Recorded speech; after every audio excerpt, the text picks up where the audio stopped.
homemade pudding making. Na-miss ko na to.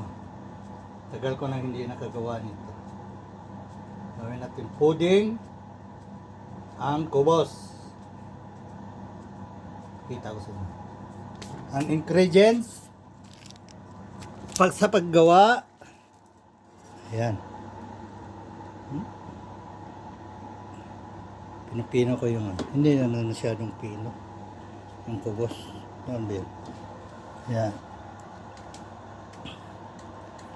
2 itlog, saging, gatas, saka asukar. Mamaya mix natin yan. At kubos. Anuhin muna natin. Gawin muna natin. Mamaya.